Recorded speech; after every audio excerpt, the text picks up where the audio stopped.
right? Anatomical position, feet flat on the floor, hands facing forward, right? Anatomical position. We always discuss directional terms from our patient perspective, and that's the patient's left and right, not my left and right. Patient's left and right. We always talk about left and right from the patient perspective, not ours. If we're looking at our patient like this, right? Straight on, it's called front side of the body is called anterior. Another name for anterior or front side of the body is called ventral. Another name is called coronal plane, right? So we have anterior, frontal, ventral, or coronal plane, 4 terms, meaning front side of the body. Back side of the body, right? So what comprises the front side of the body? The chest cavity, the front of the arms, right? The pelvic region, right? Front of the legs, right? Tops of the feet, right? Anterior aspect of the body, right? And of course our face, right? And then backside of the body is called, it looks like this, backside of the body, called the posterior aspect. And what do we see? We see the backside of our arms, right? Which we also call extremities or appendages, right? Or we see the backside of the legs, right? Again, the word back means posterior. So from a viewpoint perspective, if we go from back to front, we call that PA view. Views are also called projections. So PA view or projection means back to front view, posterior to anterior. Opposite of that is called front to back view, again AP, anterior to posterior view, right? Meaning front to back view. Side, right? Side is lateral, called lateral, meaning side. On an angle, say he's on an angle, right? Angle is oblique. The term for angle is called oblique. If the doctor just wants to skim their area just to see an overall view of whatever organ, it's called an axial view, AXIAL, just a skimmed over version of the skeleton, okay? Let's go further. Give me 1 second. We can further divide our body into sections. Up and down, right? Straight up and down, divided the body vertically from left to right, right? Or left to right is called the sagittal plane. Dividing the body from left to right. If we divide the body in half this way, that's called transverse plane. That's dividing the body from upper and lower portions. Upper is called superior. Lower part of the body or organ down towards the feet is called inferior, right? If we divide the body in half this way, dividing the body from front to back, that's called a coronal plane, right? So we're dividing our body from anterior aspect to posterior aspect this way. Directional terms are important for location of the site of injury and or for treatment. What area of the body are we going to treat? If you turn back to your book, you see some images here.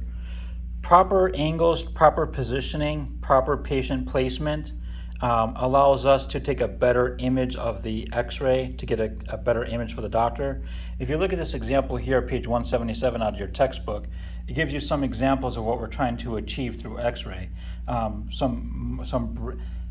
lot of times we're looking for fractures, breaks, right, or pathologies. What's pathology?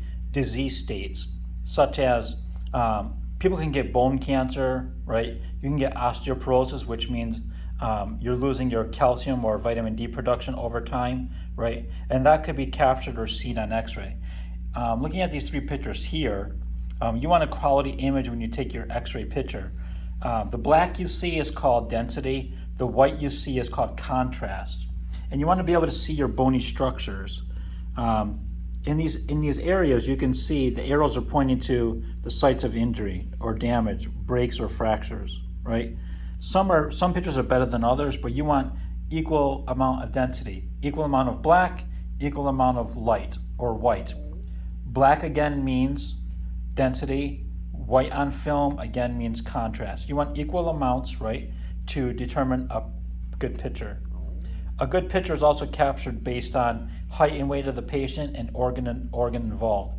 Like I said in prior week's classes, you don't have to worry too much about the math anymore. You have to have an understanding of the concept of the math, but most places now are digital. You go up to the digital equipment and you plug in all your information, height and weight of the patient, the organ of involvement, and the machine, because it's digital, will now do the math for you.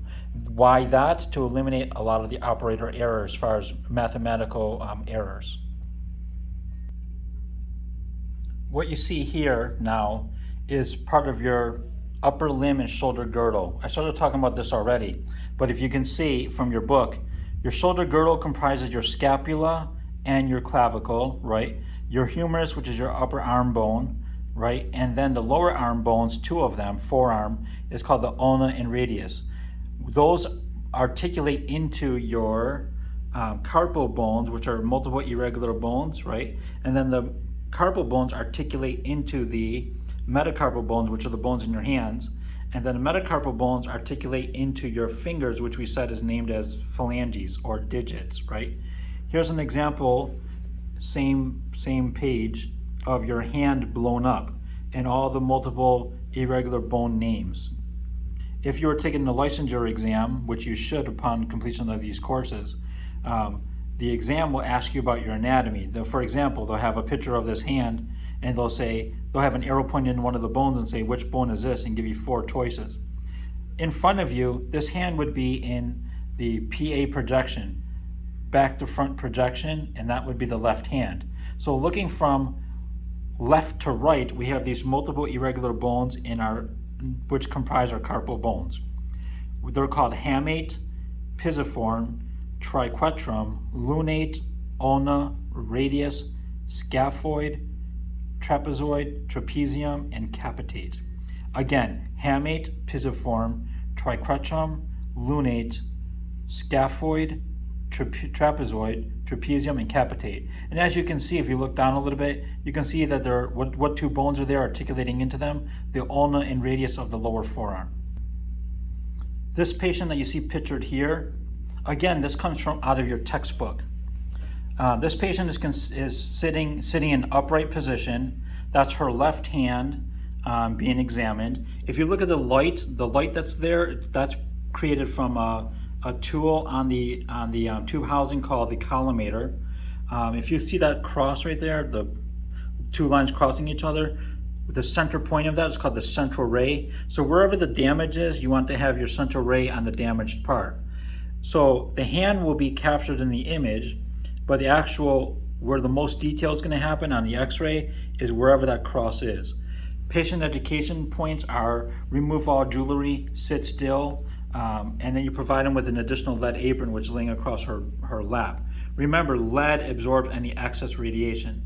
Small organs such as the hand or finger, it can be done on the tabletop bucky. What is her hand sitting on? That's called the IR. If you can recall, the IR is the cassette and the film together. We call it the IR. You see that little marker right there? That's to determine left and right. So when you produce the x-ray for the doctor, the picture, the doctor can look at it and determine if you're looking at a left hand or a right hand. If you can recall from one of the discussion questions or activities from one of our weeks recently, one of the questions asked you to determine the routine examination of, and I listed a number of organs. In your book, this is what I was referring to as far as routine examination. It tells you. And in the offices or radiography labs, they give you cheat sheets as well. Doctors would prefer you to find the answer than to guess the answer. So like this is laid out. So a routine thumb, I would do an AP projection, right?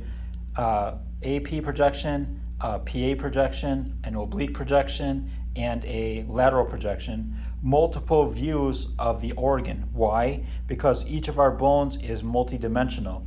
Therefore, we want multiple images. On here, you can see in this position, it tells you, right, what size the IR is that you need, right? Grid, it says no because the bucky already contains the grid. What's a grid? It's a filter, like an AC filter in your house. SID, remember SID meant source to image distance. Source image distance is how far should this organ be from the tube housing. Standards are 40 inches, and we adjust from the standards based on body parts. Again, here's those terms I was talking about. AP, acronym for anterior to posterior. PA oblique, posterior to anterior, meaning back to front, and oblique meaning on an angle. Central ray is a center point of the tube housing when that collimator light comes on, right? And then some patient instructions here. You instruct your patient to not move. What happens if the patient moves? What would happen is you can cause distortion, which means the organ looks bigger than what it is on the film, and you have to redo it, or motion can cause like a blurred image. We call that fogging or penumbra. So now we'll talk about the lower extremities. So the upper extremities came out of chapter 13. The lower extremities come out of chapter 14. And we start with, see, the pelvic region, right? The hip pelvic region, the upper leg bone called the femur, the kneecap, which is also called the patella, right?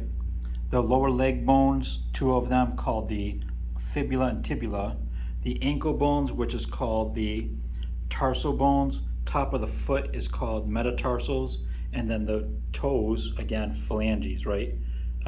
One toe is called a pharynx or phalange, multiple phalanges with the S, right? Again, if we look at our foot, right, and we, just like our wrist, we have multiple bones, irregular bones, short bones in our wrist, we have multiple irregular bones in our foot too.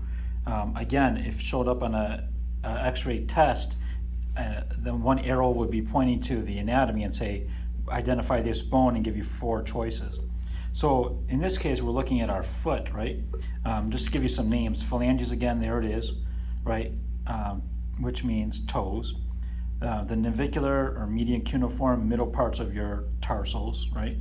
And then your talus, calcaneus, which is like your heel. Talus is like your ankle bone. And then if we look at the front part of our bone, again, going from left to right, this would be a AP projection, right? We have phalanges, again, see the 3 digits, the 3 sections of the digit rather. Distal, medial, proximal. Distal is the farthest away from, medial is the middle bone, proximal is closest to the foot, right?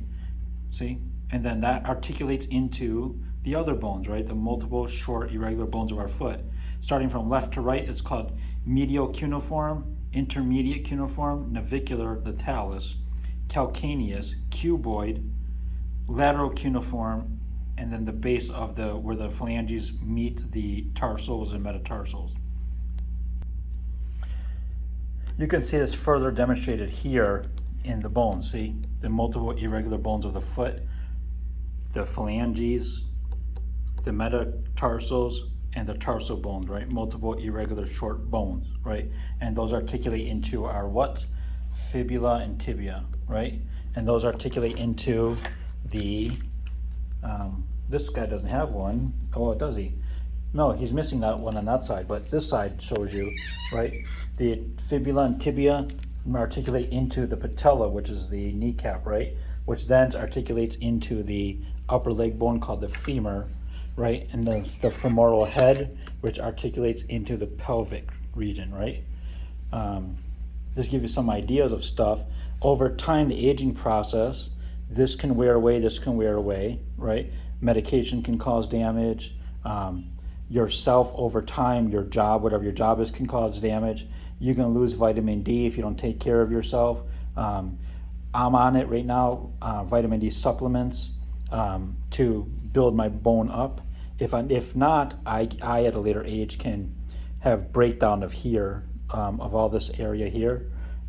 It's in my family history, genetics of multiple family members needing hip replacements because the wearing of the way of the bones here and here, then they got to join 2 metal bones to connect bone to bone, metal bones, right? The radial head, not the radial head, the femoral head in this case, because it's the femur, rotates or articulates into the pelvic bone, right? Remember we said articulations mean where 2 bones join, right? To cause movement. This here is our pelvic region, right? Or our pelvic girdle. right? This is called the ilium, right? This is called the pubic arch, or the pubic arch, or the pubis. This hole right here is called the ischium, right? These little bony structures here are called the acetabulum, right? That equals the male and or female pelvis. Female pelvis will be wider to accommodate for birth. Male pelvis is skinnier because why? We don't have a kid, right? Women do, right? Again, identifying toes or an organ of the lower extremities or the lower portion of your body. This comes out of chapter 14, routine exams. Same concept.